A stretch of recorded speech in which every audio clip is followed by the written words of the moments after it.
একদিকে তো সারা দেশে প্রচন্ড পরিমাণ শীত, আর আমার হচ্ছে 2 দিন পর পরে বাইরে বের হওয়া একদমই সম্ভব নয়। এমনিতে আমার শীতটা একটু কমই লাগে, গরমটাই বেশি লাগে, তবে জানি না কেন জানি এবার অনেক বেশি শীত লাগছে, শরীরে রক্ত কম এই জন্য কিনা জানি না। যাই হোক, নামিরাকে রেখে যাওয়ার কোনো উপায় নেই, সে হচ্ছে সকাল থেকেই বলে যাচ্ছে তাকে নিয়ে যেতে হবে।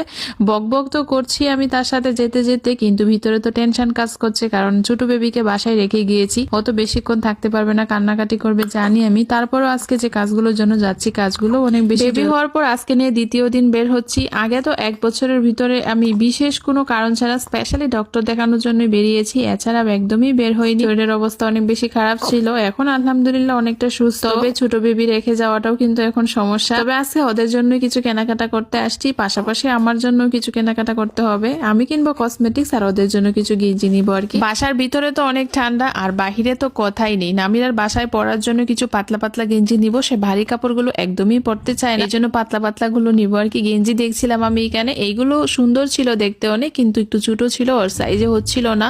আমার কাছে খুব ভালো লাগছিল গেঞ্জিগুলো, কিন্তু ওদের কাছে সাইজ ছিল না। পরে আমার আরো 2টা গেঞ্জি বের করেছে, ওই কালার গুলো খুব ভালো লেগেছে। মাত্র 2টা কালার পছন্দ হয়েছে, তবে ওর সাইজে হয়েছে, এই জন্য এই 2টাই নিয়েছি। 2টা তাকে পরতেও ভালো লাগবে মাশাআল্লাহ। নরমালি আমি নামিরার জন্য কখনোই কেনাকাটা করি না, ওর বাবাই সবসময় করে, তবে আমি মাঝে মাঝে হঠাৎ হঠাৎ টুকটাক যেটা ইমার্জেন্সি লাগে আর কি, হঠাৎ করে এটা, এই জন্য আমি কেনাকাটা করতে একদমই ভালো পারি না, এটা আমি খুব ভালোভাবেই জানি।